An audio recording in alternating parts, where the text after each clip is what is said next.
Hey guys, my name is Eebee, and today I'm going to be interviewing Eebee from CardisTree. Come on in, Eebee.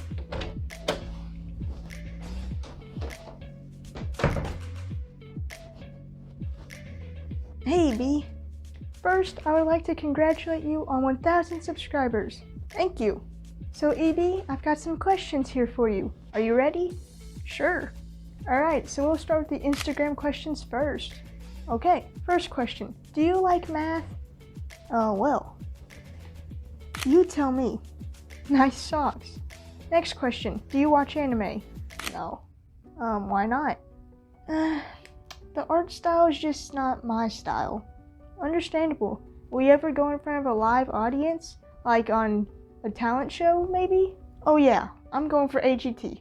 Really? Prepare to see this face on TV. Hey, that rhymed. Also, no. Well, why not? I get enough Shinlim comments. Oh, really? Yeah, I know, right? I'm obviously the better looking Asian. Even his pictures are much lower quality than mine. What first inspired you to make a YouTube channel? Well, watching RYYZN fail was apparently great motivation for me. Some of my older subscribers may know that my channel used to be called Fail Card, but it's not anymore because A, some people hated the name, and B, I just wasn't executing the idea behind Fail Card very well. So what was the idea behind Fail Card? Yeah, so for Fail Card, I mostly just wanted to show people that it's okay to fail in CardisTree and that everyone drops cards, but I also wanted to help teach people and just help people improve their CardisTree. But to do that, you also have to show that you are kind of qualified to help them. And if you're failing a lot, that's not really showing how good you are. So, and I just kept editing out my fails, which is the opposite of what I had the first intention of doing. So now I just try and go as in-depth and be as helpful as I can in my troubleshooting videos, kind of like how RYYZN did in theirs. It seems you're doing very good with that. Thank you. So who was your first sub? Me. You? Yeah, I just subscribed to my personal account, which is now where I post YouTube shorts and some other random videos that I don't want on my main channel. You just gotta believe in yourself or no one else will. Nice. Where do you see your channel in 1 year? On YouTube. Maybe with 2,000 subscribers, who knows? Right now, I'm just happy that I made it to 1,000. Yeah, congrats on 1,000 subscribers again. Is there a deck that you literally want? Ooh, that's a good one. How about Jerry's Nuggets? Wow, going big, right? Yeah, I'd take those and sell them so I can buy a bunch of other decks. Oh, so what decks? Probably more Rise playing cards, Aquaberry Fontaines, another Anyone deck, some Missing Thermals, the Louisiana by Komorebi, maybe even some Thermo Solids. I heard the Thermo Solids don't work too well. Oh, then take that one off the list. So what are your top 3 favorite deck designs right now? That I want or that I own? How about both? For once, probably Rise playing cards V1s, Missing Thermals, and CardisTree Touch Origin. For own, Play Dead V1, Sirius B V2, and CardisTree Touch Pulse. Favorite deck to fan? Right now I'm gonna have to say Sirius B V2 because it feels smooth when I fan it and it looks really cool in the sun. What is the best feeling deck you own? CardisTree Touch Pulse. Favorite stock and finish? Definitely the C92 Touch Finish. That's what's on the CardisTree Touch Pulse cards. Feels soft, feels buttery on the faces and the edges. It's so good, I just love it. However, I'm pretty sure it's expensive and not even made anymore because of the merge between Cardamundi and USPCC. So I'm gonna have to go with Premium Crush stock and B Crush stock.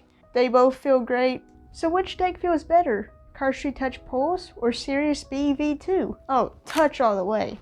It's softer, it feels buttery on the edges and faces. It's so good.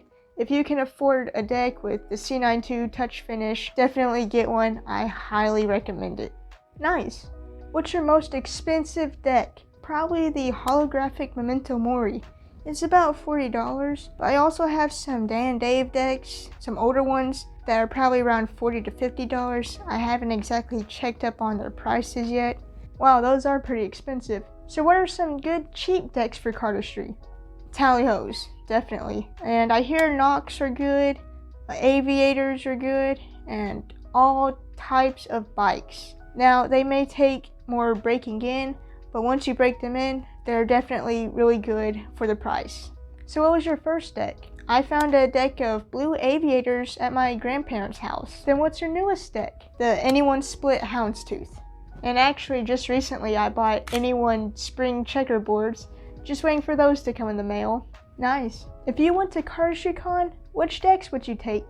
Probably some Monarchs, some Sirius B V2, CardisTree Touch Pulse, my Anyone Houndstooth, Play Dead, CardisTree Touch, Deep Sea, Red Wheels, and Tallyhos. So will you ever go to CardisTree? Well, who wants to meet this weirdo in person? I would. No, actually, I do want to go to one at some point, but right now the biggest issues are that it's too far away, and I just don't have the time or the money or the social skills. Yeah, you definitely need to work on the social skills part. I mean, you're talking to yourself. Yeah, I talk to myself a lot. Okay. So do you have any other hobbies besides cards? Well, I mostly just do CardisTree, but I do some magic, create YouTube videos, watch YouTube videos, I run, and I listen to music. I've tried Beg Larry, Worry Bricks, and beatboxing, but I'm not very good. Oh, that's cool. What kind of music do you like?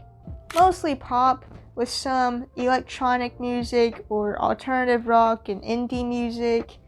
Some of my favorite artists include Alec Benjamin, Grant Kanoki, Eden, Hippocampus, One Direction, and RYYZN, and I'll even add in RYYYD. Those are just a few of my favorites though. It also kind of changes as well. Someone said, show us the pets.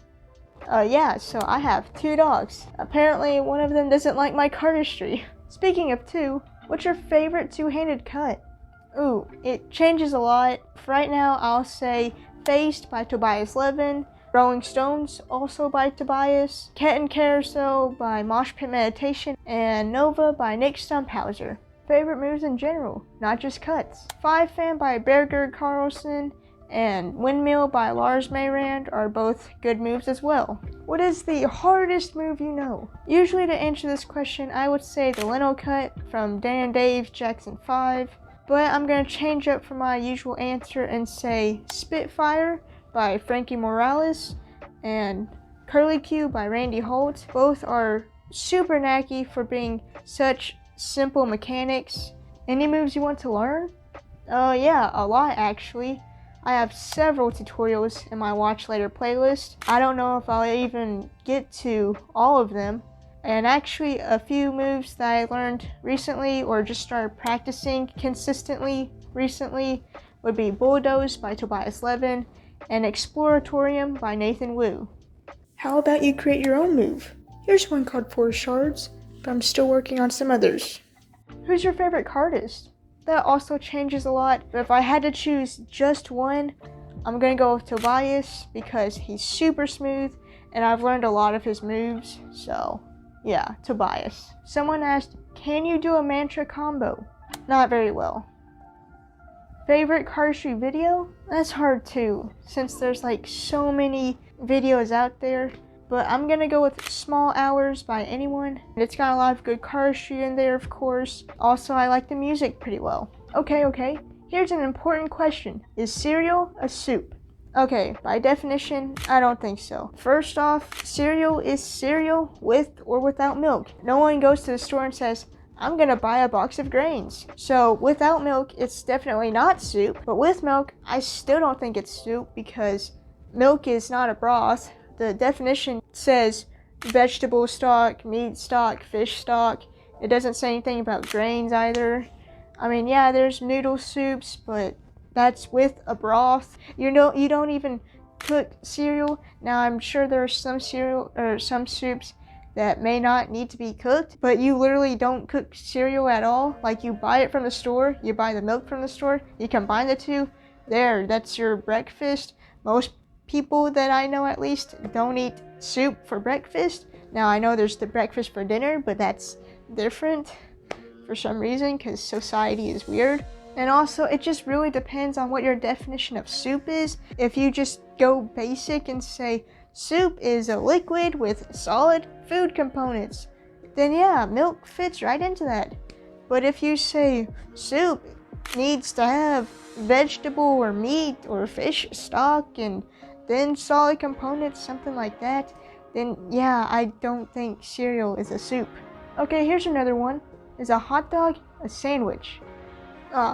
Okay, look, I know that some people say the bread is one piece because it's connected. Yeah, I get that, but it's cut into where it has like two faces.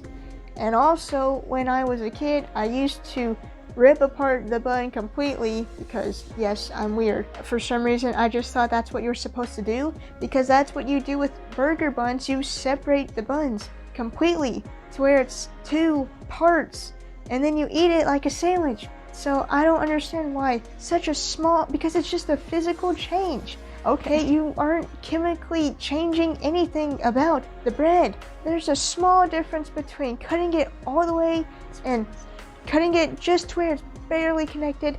If the bun was folded or there was a hole for the hot dog to go in, then yeah, it's not a sandwich. But since you cut it, I'm calling it a sandwich. Next question, please. Okay, moving on to YouTube questions. Finally, doors or wheels? Oh my, wheels. Are you sure? Okay, yeah, I know I can't physically count every door or wheel in existence. I know some people say doors because there are a bunch of houses and buildings, but in my house, I have a lot of Legos and Hot Wheels. Do you know how many wheels are on Hot Wheels? Or how many wheels come with Legos? And let's not forget about cars. There's about 4 wheels and 4 doors on an average car, but then there's the steering wheel and transmissions. And then let's not forget about bikes, scooters, skateboards, hoverboards. So I have to go with wheels. Okay, let's dial down on the controversy. What's your thought on Instagram Reels? Well, I haven't had Instagram long enough to really know what it was like before TikTok era. At first, I was fine with Instagram Reels. My videos would get a few thousand views, although I was very disappointed when they would stop gaining views. But now it's like every video is turned into a reel, which is super annoying because I literally can't post a single I can't post a single horizontal video. I used to just think of YouTube as long form horizontal content. Instagram was mostly pictures, maybe some videos, and then TikTok was short vertical content. So I would like it if they would go back to their original ways and stop trying to copy TikTok. Okay, how long do you plan on having a YouTube channel? Well, for that, I really don't know. In terms of like having it on YouTube, I would like to say forever. Hopefully nothing happens to where it gets taken down and I can look back on it in however many years and probably cringe at myself. But in terms of uploading, I really don't know. Basically, I just want to try and at least get an upload, at least one upload a year if I have to. Really, I would like to just not get burnt out by it or run out of ideas for as long as I can, pretty much. Really, my current goals are just to keep increasing the subscriber count, and I would really like to get sponsored. That's a big goal of mine, just so I can say I got sponsored. I just think that's cool. How do your parents feel about your card addiction and your channel? I do not have a card addiction, thank you very much. My bad. I actually try to limit my spending so I don't annoy my parents by asking for cards all the time, or so that I don't lose all my money. But yeah, my parents are very supportive. They help me get my camera and my editing laptop. Thank you, Mom and Dad. They watch my videos too sometimes. Yeah, and in terms of CardisTree, I think they like CardisTree. They think it's cool. They won't ever learn anything whenever I ask them, hey, try this move. But, you know, it's whatever. Someone else also asked, best handling deck in your opinion? CardisTree Touch Pulse. Once again, C92 touch finish is great. Favorite deck you don't have? Probably CardisTree Touch Origin or Aquaberry Fontaines. I just really like those vibrant colors. Choose one deck to carry forever. Probably Play Dead. This is really just a competition between Play Dead and Serious B V2s, just because I can't play cards with CardisTree Touch Pulse or any CardisTree Touch decks. I do like the design, mostly the faces, but also the backs in some scenarios on the Play Dead better than the Serious B, so probably Play Dead. I'll be playing with those cards till I'm dead. I don't know, my answer may change in the future. What is the worst design deck you have ever seen? Well, I have kind of two ways I can think about this question. I can have a subjective answer and an objective answer. My subjective answer would probably be the Face Oka, Kind Anyone deck. I hate that deck. Oh yeah. But for a more objective opinion, kind of going off the top of my head and not looking at every single deck out there, because that's a lot of cards. Anyone Dots, or even the Anyone XL decks. I promise I'm not hating on anyone. In fact, you saw that I bought Anyone Houndstooth, but for how creative of cardists they are, I would expect more creative designs. Kind of like how a Dealer's Grip designs their decks, so I would like to see more of that. There's a difference between minimalism and laziness. Oh yeah. And I know some may argue that Nox are just a plain solid color, but Nox are like less than $10. When you charge more than $15 for literally a dot, I mean, obviously I'll spend my money on whatever, you spend your money on whatever, but in calling that a good design, that's not a good design, in my opinion. You got a favorite card in the deck? So I have a few different answers to this. It also depends on the deck I'm using, but just going off of standard bicycle, probably the Jack of Hearts or the Jack of Spades. Those are kind of my basic answers because those are face cards. I feel like a lot of people like face cards better than number cards. So for a less basic answer, the Two of Spades or the Two of Diamonds. If someone's doing a magic trick and they ask for my favorite card, I'd probably say the Two of Spades because they may pair it with the Two of Clubs because they're both black cards, and I just don't like hearts very well. So if I say the Two of Diamonds, they would pair with the Two of Hearts, but I don't like the Two of Hearts, so I wouldn't want that just because I'm weird like that. But again, it depends on the deck because some decks have really good Ace of Spades. That's also a basic answer though. So which do you like more, cards or worry bricks? Oh, definitely cards, especially since I've had worry bricks for less than a year. Any upcoming videos with both cards and bricks? Probably not. Maybe a short one since someone asked, but I'm not really skilled or creative enough to combine the two. Like, I've seen some videos on Instagram of cardists and worry brickers doing this stuff, but I'm not very good myself. But I may try and do something.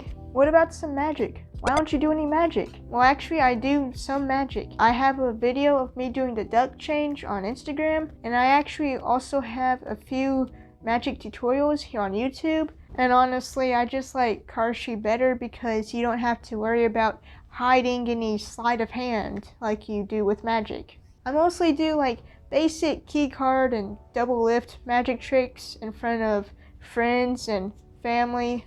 Someone asked, how old are you? I am 16. Do you have a girlfriend? Yeah, no. Oh, I would much rather sit at home alone, shuffling cards like a loner weirdo than to waste my time. Alright, well that was the last question. Oh, thank goodness. Thank you. Well, actually, wait. No, we got another question. Who won the giveaway for 1,000 subscribers? Oh yeah, so for the giveaway, I haven't chosen the winner yet as of filming because it hasn't been a week yet, but I will have chosen one by the time this video goes out, so be sure to just check the comments and the description box down below. You heard it here, folks. Check the comments in the description. Thank you for 1,000 subscribers. Alright, Eebee, thank you for joining me for this interview, and thank you guys for watching. Thank you guys, and we'll see you next time.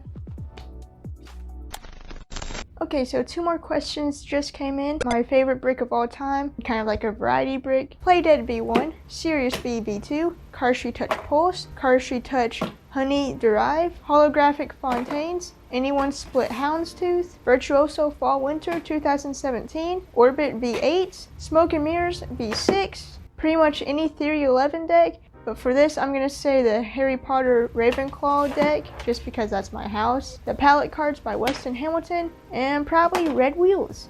The next question is just asking how I balance school with making videos and doing CardisTree. I wouldn't call what I do balancing, because I sometimes focus too much on trying to make videos or do CardisTree. I procrastinate on my schoolwork and I don't get it done. Like, I still turn everything in on time, but I stay up later because I'm still working on homework, or I do my homework the day before it's due, which is not good at all.